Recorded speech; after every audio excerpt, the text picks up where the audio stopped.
座啦。咁我哋就邀請咗一位嘉賓同大家做一個 sharing 咁樣。如果有興趣嘅觀眾都可以坐低聽，我哋大概會做一個15至20分鐘嘅講座啦。咁係邀請到一位嚟自美國嘅一個嘉賓咁樣嘅。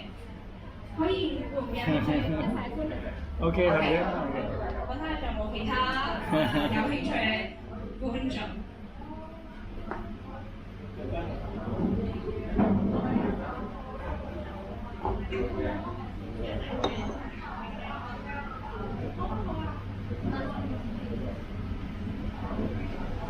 好，咁係啦，咁事不宜遲開始。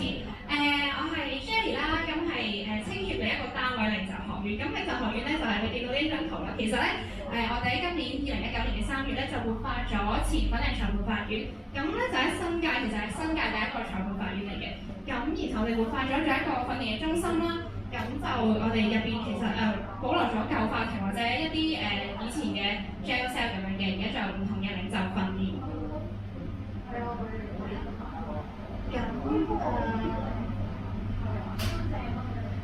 同大家介紹下啦，咁其實我係 from 呢個領袖學院嘅 School of Global Leadership 嘅。咁我哋學院有5個 school 啦 ，leadership skills、communication 咁樣 public speaking 咁等等。咁我嚟自 School of Global Leadership 嘅。咁 School of Global Leadership 咧，其實我哋有唔同嘅一啲年度嘅計劃啦。咁其中一個計劃咧就叫做 Leaders to Leaders。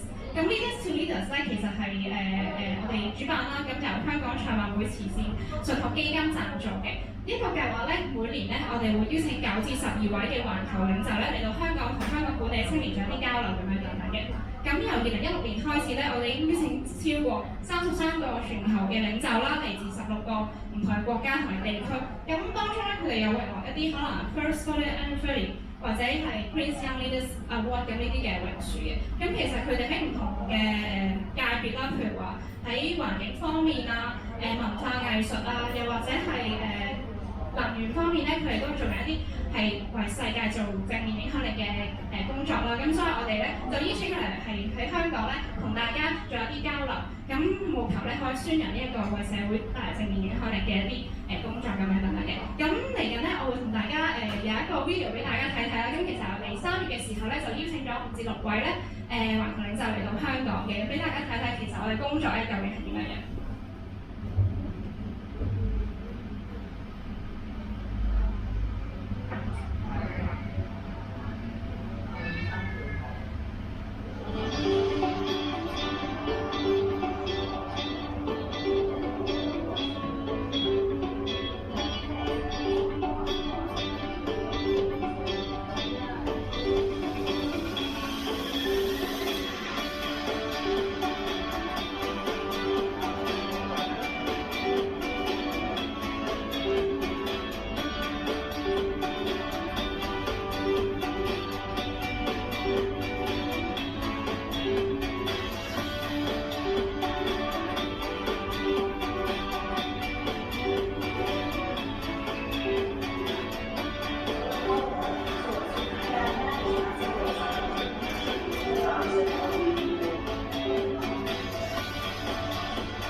video，希望大家對我哋工作都有少少嘅概念啦。其實我哋喺都係有唔同嘅一啲方面嘅，即係譬如話喺講座啊或者啲 workshop 啊等等都做緊。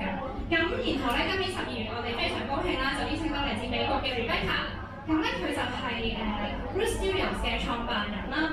咁 Bruce Studio 咧係一個社企嚟嘅。咁今年咧佢都獲得呢個 First 30 Under 30 Social Entrepreneur 呢一個榮譽咁樣啦。咁其實 Bruce Studio 咧，咁其實佢係去一啲唔同嘅鄉郊嘅地區咧去收集嗰度嘅文化藝術。咁然後咧將佢數位化，放上佢哋網站嘅平台咧，俾一啲家居啊或者一啲時裝嘅公司咧去買。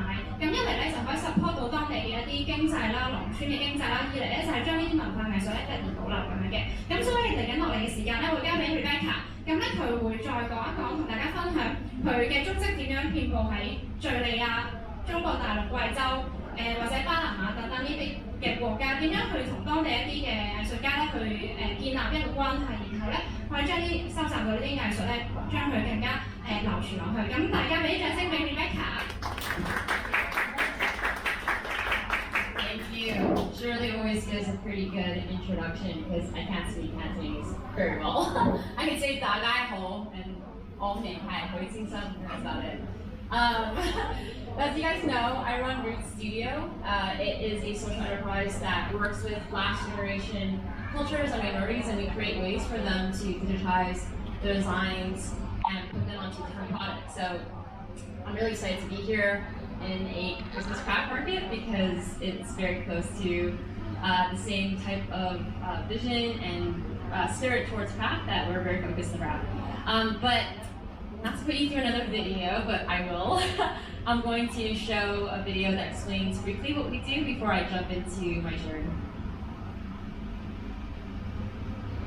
Nope.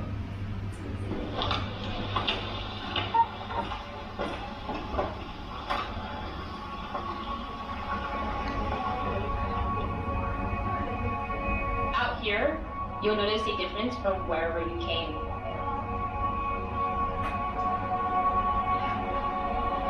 Villagers make everything they own, and they only make what they need. There's thought and care in every detail. Families past, present, and future learn the same techniques.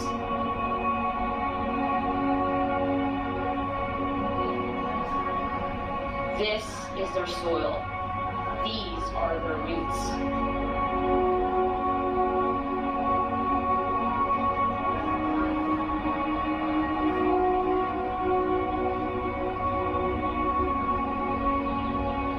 When I first came to India, I saw villagers leave their homes for markets days away, pulled by the promise of jobs in growing cities.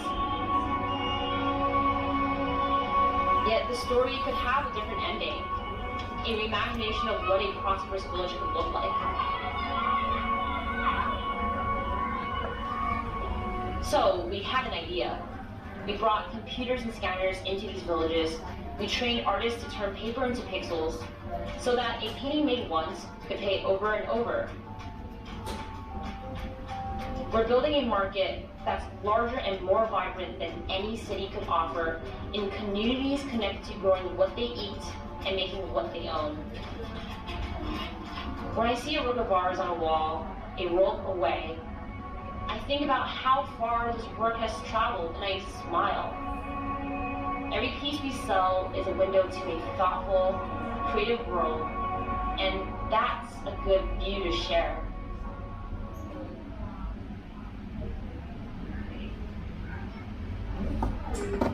So yeah, that's Root Studio. But today I'm going to be sharing about how I found my roots in the process. The number one question I always get is, how did a Chinese-looking girl with an American accent end up in India, especially rural India, working with craftspeople? So a little bit about myself. I am the girl in the red over here. I was born in New Jersey, and those are my two brothers, my mom and my dad. My dad's from Hong Kong, and my mom is from Taiwan, and my grandma is also in that photo over there. But when I was in 1994, I moved to Hong Kong, And Botole is the kindergarten I went to. Has anyone been there before? Is anyone alumni of Botole? And in first grade, I went to Songsan. Yeah, you might know Songsan. But that's my swimming pool card in Shatin. And on the first day of going to Botole, I couldn't speak Cantonese, so all the kids made fun of me. I remember crying on the first day of school. That was a pretty good incentive to learn Cantonese. And here's my grandma. She took me to school every day in Hong Kong. She lived in Shatin, and there's tongue on the slide because she bowed a lot of tongue, and I always remember the tongue she bowed. But the background, that's not Hong Kong. Does anyone know where that is? It could be, but yes, the Grand Canyon. And that's actually where we ended up moving. 5 years later, I ended up moving to Arizona, where I showed up in the 4th grade and couldn't speak very proper English, so everyone made fun of me for my bad English then. And that's also where I learned a lot. I learned my English more properly, but I also forgot a lot of my Cantonese, which is sad. And I was always the only Asian student in the school. My nickname was Asia because I was the only kid in that whole continent. So it was a bit of a reversal. And growing up, I spent my teenage years in Arizona. I always felt an artistic inclination, but as you get older, you always wrestle with, oh, what is practical, right? Versus what is true to what you're passionate about. So when I went to college, I went to UC Berkeley. I did the next most practical thing that was somewhat artistic, and that's architecture. And I also studied business at the same time. And when I was 19, between my 2nd and 3rd year in university, I started to feel very confused about the paths I had chosen. All my friends were going to go work in finance and in banking, and that just wasn't for me. So at the same time, I also knew that from a lot of the readings I was doing, there was a much bigger world out there. In particular, a lot of the readings were about India. So I told myself at 19, I was like, there comes a point in your life where you're confused about a lot of different things, and you sort of take a leap of faith, and you get lost. And when you're lost, it's often seen as a bad thing because you're scared, you might feel hopeless, but fear actually makes you awake because you have to find your way home. And a lot of times getting lost is a fantastic process because you start to find new paths that you didn't know existed. And that's what India sort of did for me. It sounds kind of hokey, right? But I went out there and India wrecked me for the better. It totally changed the trajectory of my life. Without that first trip, I would not be where I am today. I never seen simultaneously so much suffering and so much poverty, but at the same time, I also saw so much creativity. In resource-constrained environments, people have to work with what they have, and really creative things live on. And that's the core of human entrepreneurship and the spirit. And so I was really inspired by all of this change that was happening in India. It's not just the stereotype of it being extraordinarily impoverished. It was also going into this amazing future, extraordinarily culturally diverse and creative. In some way, that area sparked the inner creative artist that was also in me, because people were so connected with making different things. And so when I went back to the US 4 months later, I definitely wasn't going to go back and do banking. But I was trying to figure out, how do you confront the reality of what I had just seen and understood in India with an actual career path? What am I going to do now with my life in my hands, with this thing that has made my life and heart so awake? So I went and graduated. You must remember that our struggle is an absurd privilege. What we call an existential crisis, the generation behind you calls the American dream. And this is exactly why your voice is so important. So that quote that I just said during graduation Our struggle is an absurd privilege, but what we call an existential crisis, the struggle between who we are and our passion and what we want to do with our lives, and the American dream, the idea that I have immigrant parents who made it to the US to give us this opportunity to have an education. A lot of the American dream for immigrants is to become a doctor or to go into finance or to do something that was very safe, right? But for me, it just wasn't congruent with what I had felt the world is about and what my soul was drawn towards. So in some ways, I was like, this is a privilege crisis to have, but why am I wrestling so much with myself? And to understand those before me, right after graduation, I went back to Hong Kong for the first time in 13 years. And I went to Shatin. This is my grandma's apartment. I went up to the 13th floor, rung the bell, and she opened the door, and she said, "Who are you?" She had no idea who I was. I was like, I am Anais Loy, which is, I'm your son's daughter. And she was like, I don't know, I have no idea who you are.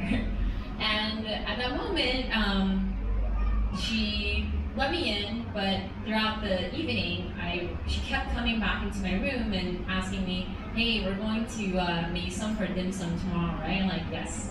And the next 10 minutes, she would come back again and be like, hey, we're going to make some tomorrow, right? And I'm like, yes. And I realized she had dementia.